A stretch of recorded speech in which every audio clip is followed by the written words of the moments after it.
Today is, hey, it's Chris at the Modern Day Council. Today is Friday, March 6th, 2015.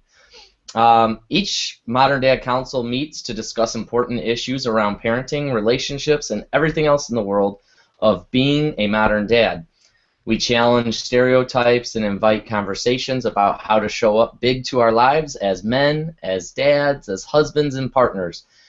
This week on the Modern Day Council, we have Jay Forty and Eric Lehman joining us. So welcome, gentlemen. And our topic for today is help. I don't know what I'm doing.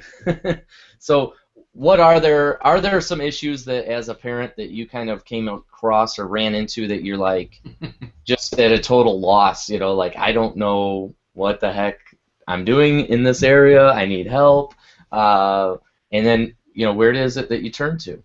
So Jay, would you mind starting us off with some greatness zone wisdom? No, it's greatness zone problem. Hey, there are just opportunity after opportunity to feel helpless as a parent. Right from when my kids were little, when my middle daughter was colicky, and for the first 3 or 4 months, that kid never slept. So help. What do you do when you're just so fatigued that you would love, you truly love your kid, but you are so ready to pass this kid off to somebody else? Just because one of the most debilitating things there is out there is no sleep. So I mean, it's not that a dad has any more or less wisdom about it. Just where do you go? And so to me, I'll throw that issue out is when you when you are a parent and you bump into something you just have no experience on how to be in. The books can't help you. Everybody else's wisdom doesn't help you because the things that they say aren't working. And I know the big one for us was when the kids were little, it was that. And then what maybe, and let me offer this, let's start when kids are little, if we go that way, and then the things that we bump into when they're little, and then we can share as the kids get older what other kinds of things make us say help. Because Absolutely. dating is going to be in that. So I don't even want to think of it. What I about totally want to think about dating, but me dating, not my kid. okay, now that's a good one too. Is how do we date when our lives shifted from the person we married to somebody new, right? And so we've got all of these issues, and every one of them to me is a find the lever and pull the cord that says help, because how do we go about this? And so I'll pass it to Eric. I'm sure there are some. So I'll throw kid stuff out, little kid stuff. Let me throw that to you first, Eric, and then maybe we can climb, a little bit about where we head in this one. But what were your challenges when the kids were little? Well, I think it's just and it's followed through their now 14 years of life. My eldest turned 14 last July, and I'm like, how did that happen? But I remember when my son was born, and that experience was so much different than my daughter.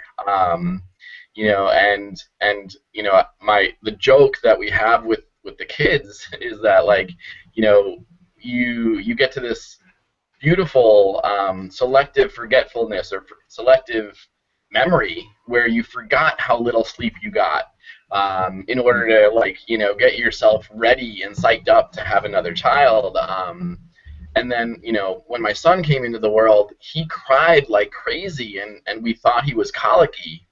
Turned out he was just hungry. So I think the challenge is, like more so than the books that actually can tell you about colic is like, before a kid is conversational and they can't even speak to their needs with words, like that was the most like hair pulling, time. As much as I love that bond, of the tenderness that could be created without words, and I was sort of like a kid whisperer, like where I was the expert on getting, each of the kids to sleep, and that I actually created some resentment, in my marriage. But I think that the hardest part for me was just not knowing, like just looking at my kids crying without having the words to like explain the cry.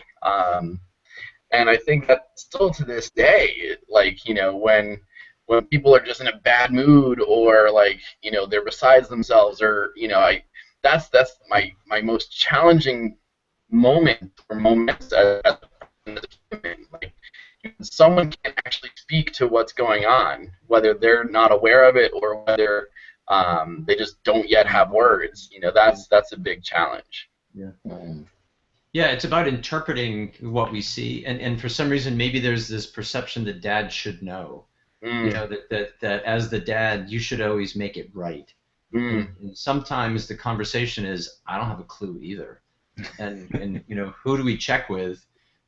Because why would we know? How would we know? Every kid's so different, you know, and just because you can have a kid doesn't mean you're, well, we've seen this out in the world, right? Just because you can have a kid doesn't mean you're an amazing parent. So, you know, we don't know, but part of it, I think, is, you know, the conversation that we have here a lot is who's in your network, who's on your board. You know, all of us should have a personal board of people and resources that we go to, because there's no way we can figure it all out. It's not supposed to figure it all out, but we could tap into resources of wise parents, or wise other people, maybe from our church or a civic organization, who have been through a similar thing with kids. And then we can then still tap into that same network as we start to look at some of the, hey, it's hard being a dad about dating again, or it's hard being a dad about being, you know, sharing time with the in-law, with the exes for a holiday where you were just counting on them being in your space, and now they've got to share between houses. And so maybe that, so I'm just trying to sift through, is there a common denominator here that allows a dad to be successful in these situations that seem sometimes to be well out of our wheelhouse, well out of our comfort zone? Right. I was, to speak to that, I kind of was in the same situation that Eric was talking about, where like I seemed to be that baby whisperer when it came to my son. Like, I just knew how to hold him and how to rock him, and it was like, boom, he'd go to sleep. And part of me wonders if that didn't contribute to, see, my first marriage with my, you know, my wife,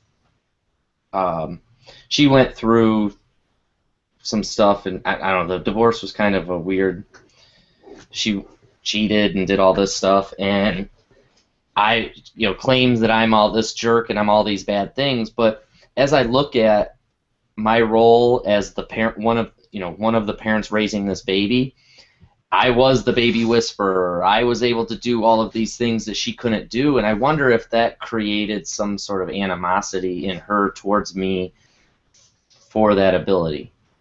And it's interesting to think about how my relationship with the baby and what I could have happen with the child interfered or caused conflict with my partner or spouse at the time.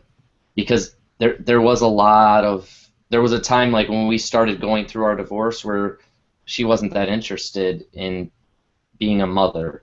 And it's not, you know, people go through things, and I completely understand that, so I don't want to make it sound as though she was this horrible person. But I think, you know, we go through things, and I wonder if some of those struggles, her mom was a nurse, and she had a lot of that nursing knowledge just from being around it all the time. So when it came to an illness, she was like, I know exactly what this is. You know, he needs this, he's got that, and she was an expert at that. But he'd be crying and crying, and she's like, I don't know how to get him to stop. It's driving me nuts. And I'd walk in the room and go, oh, you just do this, bam, and then he'd burp, and he's fine. And she's like, I did that for hours. Well, and yeah, I mean, I think that's the thing. Like, you know, we sometimes develop this attunement with our kids, and we know where the burp button is. You know, like there's a special spot on, you know, each of the kids' back that if you touch it, boom, the burp or the fart comes out. You know, and then that can happen. And I think that's the interesting challenge, because if parenting is seen as a competition, you know, that's a challenge. You know, like if you're the whisperer and she's not, like, you know, that creates an us and a them on the same team, and it's a real big challenge. And I feel like I've been recalling this more and more recently, but there was a time where my son was exhibiting really weird symptoms, and I just wanted to fluff it off as like a common cold, but like my ex wouldn't. Like she persisted, and she paid I don't know if it was an emergency copay or something that I didn't want to pay. And I think I may have shared this story a few weeks ago or whatever, but like it turned out that he was bitten by a tick, and he had early Lyme's disease. Oh. And I was so in a way like ashamed that like I was gonna not want to pay a $35 or a $50 copay. But like on the flip side, if I felt as though we were on the same team, I probably would have just said like, nice catch, honey. Like, and so I it's just on the flip side, I guess what I really love right now, because I don't know if you guys experience this, but I just call opposite parenting when I a new parent. So like the last people I would have called were my parents for any support or advice, because I was dead set on doing the opposite of what they would have done. So that was my strategy. But right now I feel so great because I can just go to my 14, 12, and 10-year-old and say, how do you want to be parented today? And like, within reason, we can have a, legitimate conversation where I could be, like attuned with words. How great is that? Right. I found some difficulty with that though, being in the divorce situation, because it's like, mom does it this way, I don't like how you do it, or you have now that opportunity for the kids to kind of take advantage of who's gonna, well, if you let me do this, this, and this, I'll want to spend more time with you, and since I'm old enough to actually voice where I want to go and what I want to do, especially like my son now, being 14, he's old enough to say, I want to live with mom full time, or I want to live with dad full time. And so my ex-wife and I had this discussion when I was working at General Motors. I was working night shift. I was going through my divorce with my second wife, and she's like, well, he wants to move in with me full time. And I'm like, well, no. Like, I still want to maintain what we have. Even though he was old enough to make that decision, I really had to kind of put my foot down and say, no, I don't want that to happen, because he doesn't quite, although he's legally allowed to make that choice, he doesn't quite grasp the blowback of the situation, right? Like what that can create in the relationship further down the road. So I don't know. I think that when you're in a divorce situation, it kind of changes the way you approach a lot of that freedom that you might give your child if you're in the same household. Well, I think that's a requirement, and this is another one of the hard situations that we have as parents, that particularly those of us that are divorced, how are we sane enough with our ex in order to not make the kids the pawns in the relationship? I know that when I went through my divorce, we had a requirement, because we had kids. Anybody who was divorcing and had kids, we had to go to a 3-night program that was hosted by counselors. To basically, the message of the 3 nights was, don't use your kids as weapons in this relationship. And obviously, in my situation, my ex-wife and I were divorcing not because we didn't care about each other. We just had, my coming out was enough to thwart us. So we knew enough, and we were wise enough, and we were also a little bit older, but we were watching everybody else in that room just be vitriolic and vicious, and they really didn't care whether the kid was swept under the rug or not. They were so determined to be mean in the other side of the relationship. And so my call out to dads would be, how are you aware of all of the moments that you're choosing, that your kids are not the pawns in this? It is hard to sometimes deal with an irascible or a really problematic ex-wife or ex-partner, But how do you stay focused, or how do you make the agreement with each other that the kids are off limits? You know, Well, let me pause you real quick. I have a really good opportunity for you to help with coaching here. okay. So what do you do in a situation where the spouse or the ex, right, is bound and determined to use that child as a weapon? How do you, because I've talked to quite a few dads that run into this situation where the ex is using them as a weapon, and it's like, so how am I supposed to respond to this? Because if I just say I'm not giving in to your BS and what have you, now I don't see my kid. Or if I go along with whatever BS that you're trying to start, now I'm enabling you in your use of them as a weapon. Well, so Eric, and I'll check in on your perspective too, because mine might be a little bit more cerebral and yours will be a little bit more heartfelt, I'm sure. And so I would first ask the ex to have a discussion, first of all, that any of these discussions are never within earsight of, or earshot of the kids, that you make that commitment, that if you need to have a conversation about the kids are not privy to that. So go for a walk, step outside, let the grandparents come and take the kids, or something. That it's easier to do these when you set up your rules on what you do and what you don't do. So the first one would be consider creating some rules. The second one, I think, would be to constantly remind both sides of the value of a sane kid growing up in a wild world. And what they don't need is any more antics or drama at home in a world that's already got plenty of it. So one of the things that I know we made a commitment to, and maybe we were a little bit older and maybe our situation, we weren't vitriolic in it, was that our issues were our issues. They were not the kids' issues, and the kids would not be part of those issues.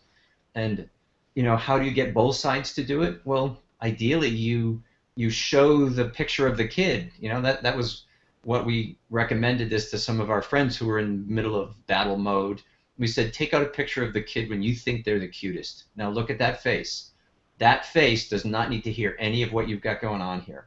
So anytime you are mad at the other person, look at this kid and say, I'm not mad with this one, and therefore this anger, this uncontrolled, whatever, is not part of their life and needs not to be part of their life. Wow. It's a big deal. It's hard work. That's a powerful practice. That gave me goosebumps, you sharing that, because I could see how powerful that could be. Eric, let me throw it to you. So, is there a way to push it down into the heart a little bit more and be successful convincing the other side? And then we got to come back. Chris, I still want to talk about react and respond, but let's definitely hear Eric's perspective on this. Mm-hmm. Well, thank you. I feel like the more I learn about behavior, the more I learn that the only people's behavior we can control are our own. Right. And like that's a challenge, and I mean, one of the silly assumptions that I used to make early in the split was that, like, oh, well, now that we know we're getting a divorce, our communication's going to be way better now. At least we have closure on that. But like that was a ridiculous assumption. Like, of course, our communication was not as good, and there was still like bitterness, and add the whole Elizabeth Kubler-Ross stages of grieving a loss, which going through a divorce actually is. So like we have this anger phase, and and it's not linear, so we can be kicked back into anger at any given moment.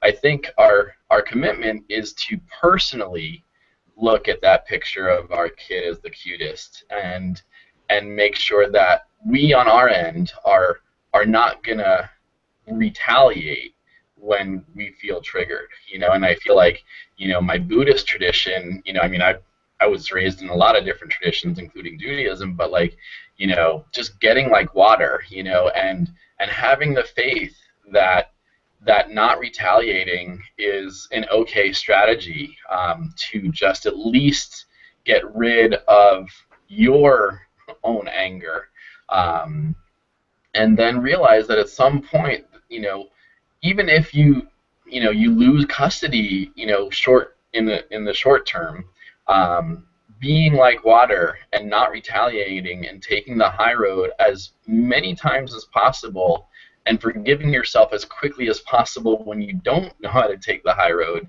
is a really amazing practice. So I mean, when I first experienced some of those like charges and attacks, I would say, wow, I'm really losing footing, if I don't respond and retaliate. But at some point, I was just like, you know what? No, this is not. I don't have any more fight in me. And one of the interesting things is, like, I think this is a really rich and raw conversation because I I got divorced mostly so I could be a new parent, like, so I could be the parent and show up as the dad I wanted to be. And I didn't feel that that was possible in my current marriage. I mean, so I think that's the interesting part about our episode around consistency is that there's so much pressure to keep things the same, but if the same was the reason why you left, then what are we actually doing?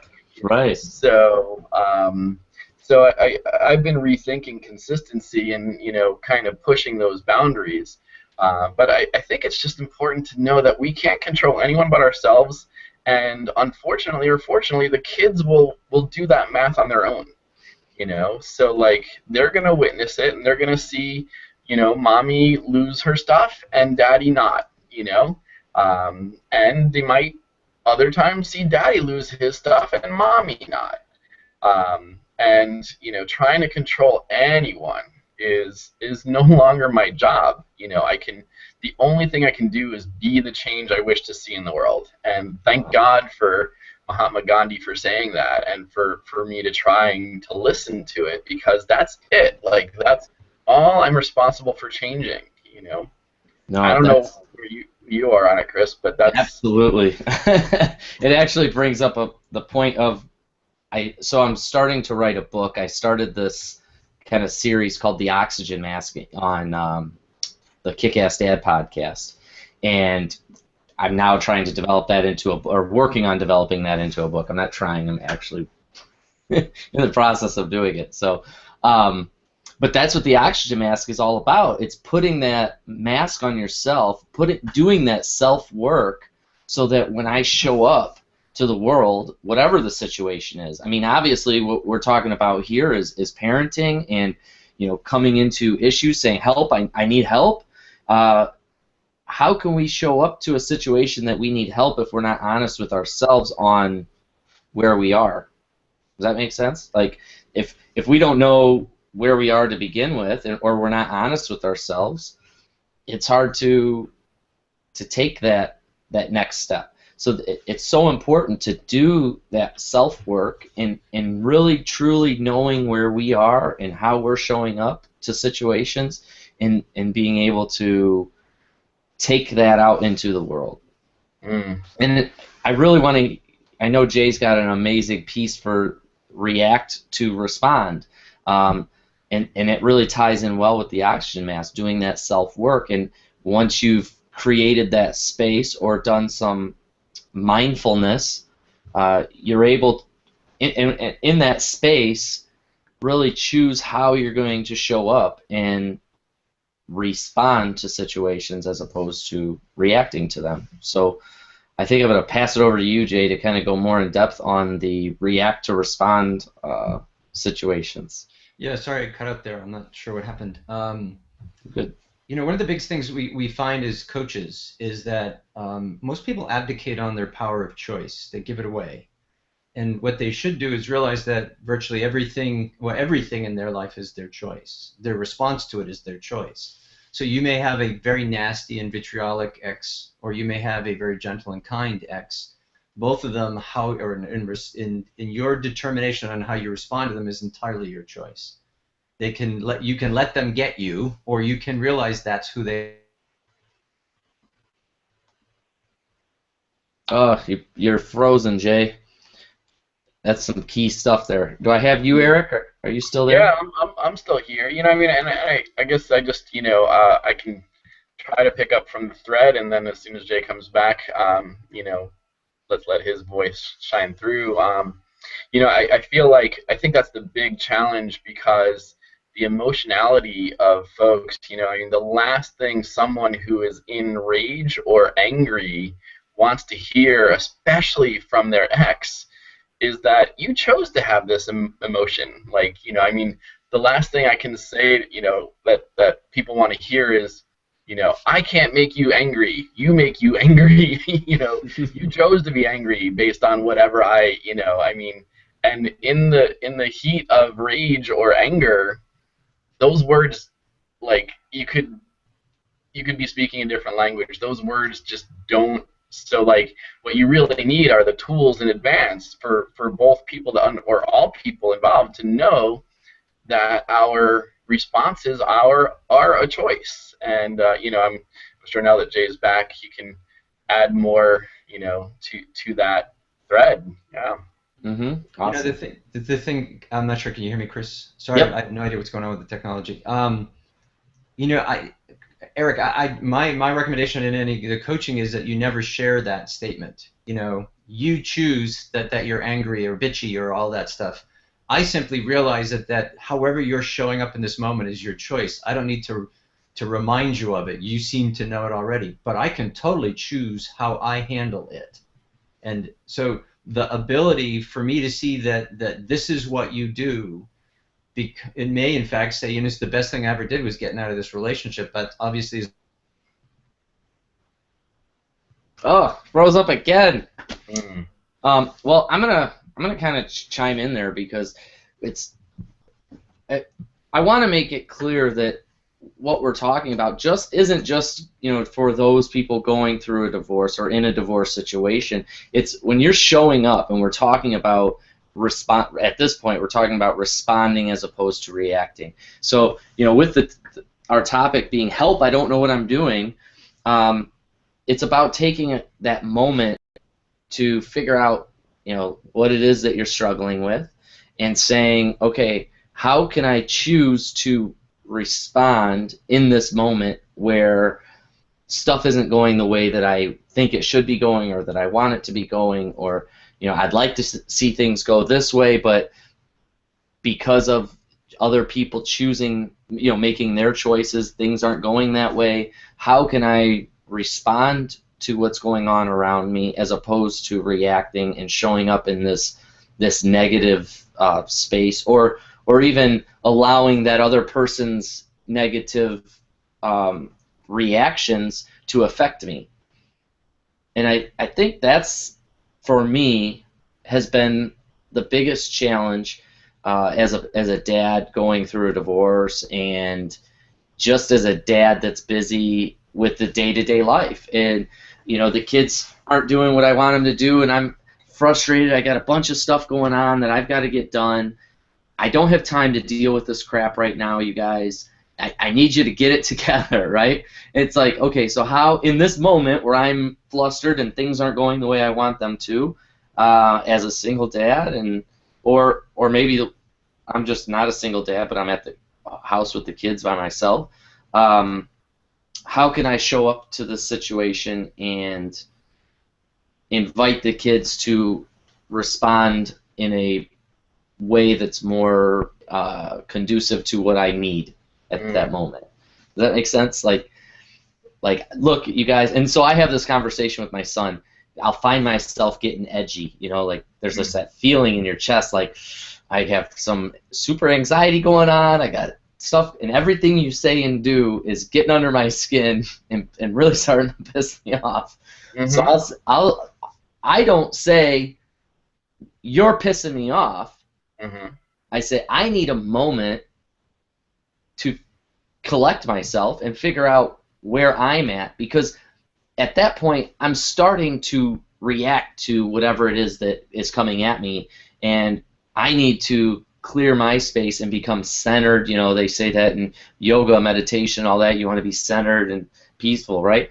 And it's true. You need to be centered before you can truly show up to a situation and make the choice of how you're going to show up in that moment. Mm-hmm. And so, does that make sense? Oh yeah, I mean, I think it all makes sense, and I think the other thing is that, you know, I know that I'm working on different things, and I'm almost 42, and I'm working on being more present in the moment, right?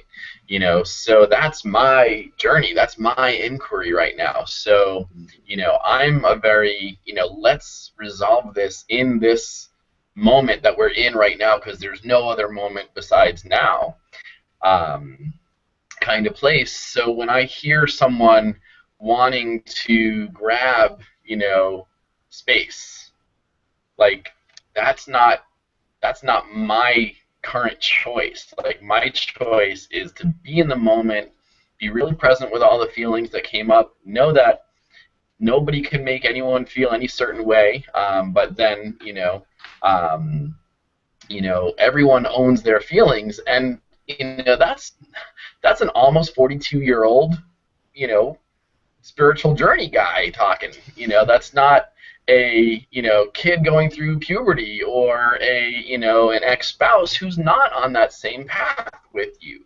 So so I think that's the other challenge, is that, like, yeah, I mean, what you said, like, you know, still, even though I'm a very present moment person, finding a breath, finding an extra way to just get one more God breath in before I get an Eric breath out, you know, I think that's a really, you know, it's a really helpful thing.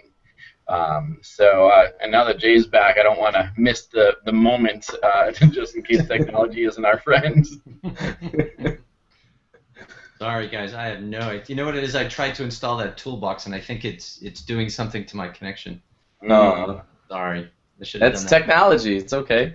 No, Well, I mean, I think it's a great analogy, because we're all trying to install a toolbox, right? You know, like, so I mean, I think that's what we're really trying to do here. And sometimes that toolbox messes up your life. Right? Help! I don't know what I'm doing. Yeah. That would be me in technology. So, beautiful. You know what? So I caught the tail end of that, and one of the things that I remember hearing from Eckhart Tolle and some of his stuff is that, you know, people show up from the point of awareness that they are in. So, you know, your point of enlightenment, based on the hard work that you've done, Eric, in order to shift into be a bigger spiritual person, you know, creates responses versus reactions. You have the ability in situations to choose things that don't antagonize and aggravate. You can move past it. Somebody cuts you off on the highway, you don't take that, you know, you don't try and run them off the road, and you also don't take it to heart. It's just life, you know. And so you have a cranky kid, or you have a, you know, a nasty ex, you know, just how do you move into the space that says, oh, I guess that's the way it looks today? Because if I absorb that, then all it does is throw me off. And then I can totally meet them tit for tat. And that's what I found in that program when we were, you know, going through the divorce part. These people didn't want to do anything other than tit for tat. They really wanted the ability, you know, if you sling, I'm slinging harder. So where is the point of reason? And that's maybe the thing that I'll offer as a modern dad, that you step into your point of reason and say, you know, I get that the world does this. I mean, watch any of the ridiculousness that goes on TV nowadays. Any of these absolutely absurd reality shows, and all they do is set this horrible model up on how we relate to each other. They're just really abysmal. There's not even a word nasty enough for the way that these people are. And so that's my review. But I also see that people tune in to watch this. This is cheerleading at the edge of manic behavior. Why are we doing that? And we can't help but every time we see that to absorb some of that and think it's okay. And it becomes part of our returned behavior because it's what people do. Well, so how do you want to be a modern dad? What if you were an elevated dad? An elevated just means I stop, I notice, and then I choose, instead of I react and then I choose. And or no choice at all. I just go right into, you know what, you were a bitch, I'm going to be right a bitch back. You know, and that brain, that lizard brain of yours says, you know, tit for tat, survival, whoever's going to sling this one out, I'm in on it. Versus, hey, my brain's developed. I know how to look at the situation and see there's no winner here. And all that happens is we further antagonize a situation or make it tough on our kids. Why would we do that? Mm. And it takes a moment of enlightenment in order to have that kind of response. It's that mindfulness. I've just been really. Oh, Chris, were you about to say something? Nope. No, you're good. No, I guess the other interesting thing, and this of course is all these books that I've consumed after several relationships have disappeared. But I read this book called The Way of the Superior Man, which is not a book you should read in public in Ithaca by any means. But it's by a gentleman by the name of David Data, and it talks about how our goal in relationship is to actually find a way to preserve the passionate polarity that exists between masculine and feminine energy. It doesn't necessarily be between man and a woman, but just and to just make sure that we preserve this passion and the polarity, like this really zingy stuff. So and I think what's interesting is the energy that brings couples together, like this zingy energy, all of a sudden 10 years into marriage kind of fizzles out, and then you're just left with opportunities to sling mud when that was the same energy that made the couple come together in the first place. So it's a very interesting balance, because I no longer want a woman to be less emotional. I now want to understand, oh, okay, you're in your extreme feminine, emotional, stormy energy. Let me say something funny that kind of. Well, how do you think she'd respond if you told her that? Oh, you're in your woman emotional state. well, the good news is that the book tells you not to say it. You're Right. just supposed to Yeah, you're supposed to be aware of it. So Right. you have enough information in the next moment to say something that's wiser than, whoa, now I get why you act like that. Right. It's Right. that sometimes the silence happens because you're wise enough to allow the person to be who they are in that moment. Mhm. And I'm that's still working what on that like. wisdom. Yeah, it's a lifetime process. It is a lifetime process. But Well, I only know it now that I'm not in partnership. well, that sets you up, Eric, to Perfect be. model until you have to apply it. Well, no, but these are the skills and the abilities that will show up or help you show up better in the next one, so that some of the history that shows up, that has shown up, will be history and not present or future. And I think to that point, that's where we begin to make sure that we're not heading down that shame spiral, right? So as we find ourselves saying hey, you're being an awful big bitch tonight right now. It's like, oh man, I totally didn't show up in the moment and respond appropriately. I reacted. Now I know she's gonna beat me up over it. How can I not beat myself up over it, and how can I learn from it so that in the next moment show up, choose, and respond? Yeah, I think that's the big part. How can I use each moment as something to learn from, and cut yourself some slack when you didn't do it right. But if it wasn't right, what is it you spend time with in the next moment to say, whoa, I so get when I say something like this, here's what happens. So how do I index that so that at some point when it comes up again, I'll be wise enough to say, no, I'm not going to go there. You can stand at the door and scream at me on the way out while I have the kids, and I'm going to look at the kids and smile. I'm not going to scream back, because you know what?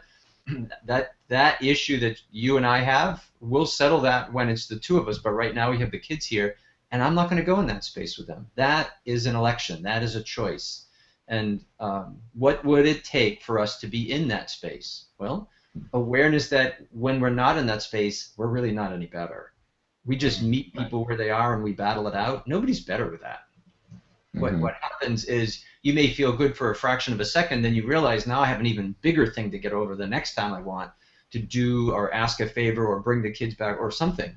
And I find that you know, that isn't just a parent thing. That's any relationship thing. You Yeah, know, when you're life standing thing. when you stand in line next to somebody in Starbucks who's really aggravating you, can you mind your be mindful enough in order to see that, hey, I'm just making a judgment about this person, and this person can't quite figure out what kind of latte they want, and I'm in a rush. That's my issue, not their issue. You know, and getting mad at them about whether they want a venti or a Trenta on something. You know, it's obviously I'm speaking from experience here. Right. No, this is the perfect thing to speak from. Speak from what you know. Yeah. But So, so I find it's everywhere. here's the thing that I guess I'm just curious about, because and I don't know if you all experience this, but you know, armchair quarterbacking a lot of our relationship. Like, we become like wise beyond our years. So, and I guess more so for me, like when I hear about other couples, you know, ex couples or whatever, that experience the same phenomenon that I experience, like, I can look at that stuff without a charge, without any emotionality, and I can see the beautiful way, you know. The But opportunities, right? right, but when it's about me Yeah, and it's my not kids, personal. holy Yeah. cow, like, it's a totally different ball game. You know, Mm. it's sort of like the carpenter whose house is broken. You know, it's like, you know, I mean, there are times where, you know, I think it's almost a disadvantage to have a degree in psychology, you know. You know, I don't know if you experience this too, because I think, you know, we as kind of people who pride ourselves in our professional lives as being good listeners, when it's personal, holy cow, like, it's a whole different ballgame. Mm. So, I No, don't know. that's beautiful. I lived next to a guy that he laid concrete for a living, and he had the worst driveway. I don't know. It wasn't. It was gravel. It was horribly pitted and everything else because he just spent so much time working on concrete all day. The last thing he wanted to do was come home and pave his own yard or pave his own driveway. So, it's true. When you're in it, it's a lot harder to see what's going on and to show up bigger. And that's why we talk about this being a practice. It's something that you have to practice, and you're gonna and with practicing at anything, you're gonna fail, you're gonna fall, but it's about falling forward and learning from each mistake and saying, okay, what did I learn here? How can I move forward? And for me, it's a big part of that is saying, how can I surround myself with more resources to help me in those situations where I'm falling or faltering, or even if things are going really good. I think that also when things are going really good, we tend to think, oh, I got this thing licked, man. I'm kicking ass, right? Yeah. Right. So it's in those times making it that practice is so important, because just because things are going good now, that's when you're going to get weak. That's when you're going to slip up, is when things have been going so well for so long. So it's key to having resources to turn to help remind you that you need to be mindful and things like that. So I think with that, Jay, could you kind of share where people can go to listen to you and kind of get your wisdom of how to show up mindful and on a regular basis? Like some stuff that you have. Yeah, so we're doing a lot of work around this. We find that mindfulness, which is the intentional practice of seeking out, inventing, or noticing new things. Just, you know, the fact that you tune into the moment arms you with information, so that information could help you make decisions that are better in the next moment. So we have a couple of podcasts for kids and parents. It's called Ready for Life. It launches next week. So you can catch up on, we share this kind of wisdom all the time. And I have a Vivid Life Radio blog talk show every Wednesday night at 8 o'clock called Living Life in the Greatness Zone. We shifted our Greatness Zone podcast over to Vivid Life's platform. And we're the practical arm of a spiritual site, trying to stay grounded with spiritual practices about living our greatness that are also practical. Awesome. Eric, is there, I know you do the Game Changer movement. Is there some resources that you're passionate about that kind of help you to, along your journey? Wow, and it's a really perfectly timed question because the game changer movement is sort of changing from physical to metaphysical in a way, and I don't know where we left off, but I've been looking at my game and realizing it like that I can't help the world change its game unless I'm willing to change mine. So I'm in the process of developing a game changer YouTube channel where we talk about every way to change our game, and like right now I'm really feeling into the environment and just talking about consumption and packaging, and I don't know if I shared this story a few weeks ago, but like I may have, like where I just didn't want to create the demand for another styrofoam container, and so like I built this relationship. Did I tell that story or no? I haven't heard this No. one. No. So anyway, like I was just literally at this wing place that I'm a regular at with my kids, and I just I went up to the counter and we had too many wings left because one of my kids wasn't there for the dinner part, and I was just like, what are your to-go container options? And everything was styrofoam. So I was just like, well, how do we resolve this in such a way that I don't create the demand for one more piece of styrofoam? And they wound up loaning me one of their plastic serving containers and just giving me a piece of wax paper. So it was just like this beautiful way to change my game and to change the perspective. And 2 days later, I showed up with a clean plastic serving container saying thank you. I feel so much better about my connection to the environment because not only did I not create the demand for one more piece of styrofoam, but I also built a relationship with a restaurant that I'm going to go back to more frequently, and they now trust me more with their stuff, and those are the kinds of stories that I want to share as my family's game changes. Like we're living in a camper parked inside of a barn, and for the past I had no idea that the coldest month in recorded history in the Northeast was going to show up.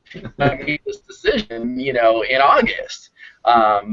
But now I get to share a beautiful story about my friend's generosity who hosted me for basically the entire month of February following, a house sit when they were in Costa Rica. So you come back from Costa Rica, you want your house empty, but they were like, Eric, wait, it's too cold for you to go back to a camper with your, So anyway, these stories are about to be shared, more publicly, so I can celebrate this journey along the way. So I would be on the lookout for that. The GameChangerMovement.com is where we're gonna kind of create the initial connection, and then we're gonna start sending the resources from that list or to that list. Great. Awesome. Yeah, and so for me, it's this. Locally, I teach at the Bedford Public Education Department, which is why not toot my own horn, but I made the mag. You have to toot your own horn. Look at this. So, can you see that? Okay. Yeah. Totally. So I made the headset came standard. Yeah. So I made the paper talking about this show, the Kick-Ass Dad podcast, or as they typoed it, the Kiss-Ass Dad podcast. You gotta love that, right? So I'm a Kiss-Ass Dad, and I'm proud of it. Darn it. So you can check out, we have the Kick-Ass Dad podcast, we have this show, and then the other resources that I have are my classes that I teach through the Bedford Public Education Department, which are actually J40's Class Life Possibilities, the Ready for Life process. So not only is he able to take that to the Florida area in Fort Lauderdale and Orlando, but I'm able to, through his awesome ability to coach and teach, be able to take that and offer it to our youth up here. And coming shortly, I'll have the Present Parent course that will be available for parents. And then, I have my life coaching. So if you're listening to the show and you live in the Bedford area or the Michigan, Temperance, Toledo, Ohio area, you could reach out to me at chriseischen.com. And another few resources that I would recommend are podcasts. I love listening to podcasts. They are my oxygen mask. I love David Wood's show. It's the Kick-Ass Life, which is where Kick-Ass Dad got its name. That show's just done so much for me.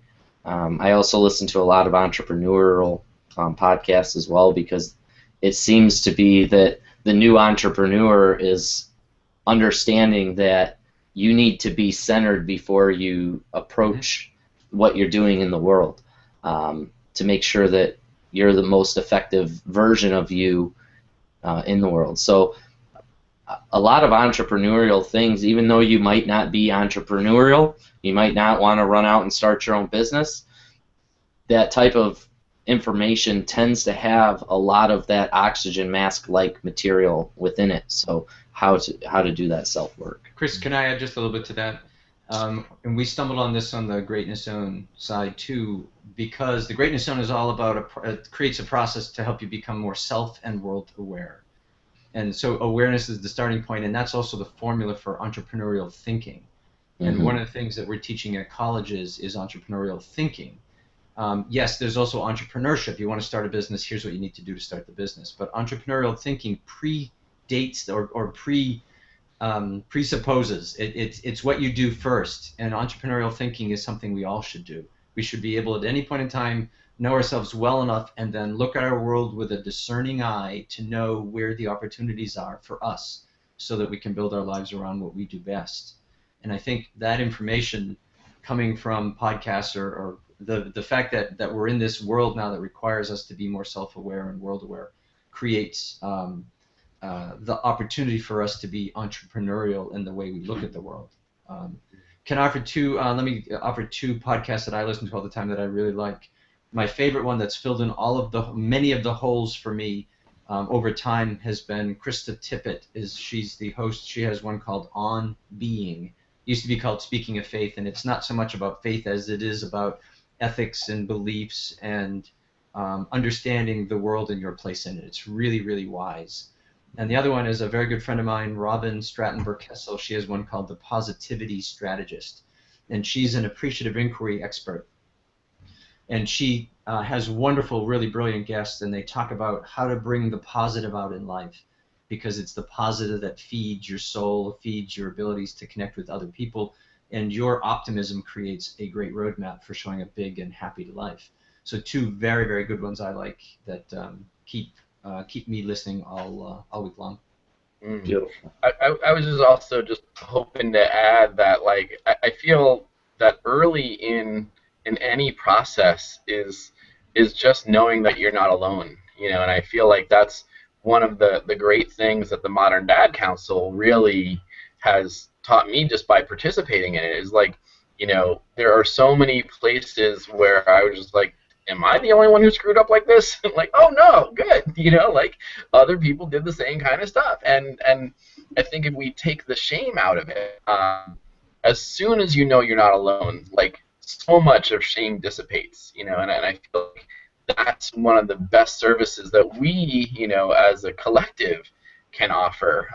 So, it might not always be answers, because I believe firmly that all of our answers are deep inside of us. Like, there's not a piece of expertise that I've read externally that I haven't generated internally that fully resonates, So, like, if I had the tool, or if I had the practice of taking a deep breath and consulting the inner giant in me, like the inner amazing dad, the inner amazing being, like, we have all the answers, and I feel like that's what I want, those who take this on or take this in to really know. It's like, as much as we don't get licenses and we don't come with an instruction book when each of our kids come into the world, we also are given these amazing gifts of being able to listen to our kids and ourselves, and to be able to trust the genius within,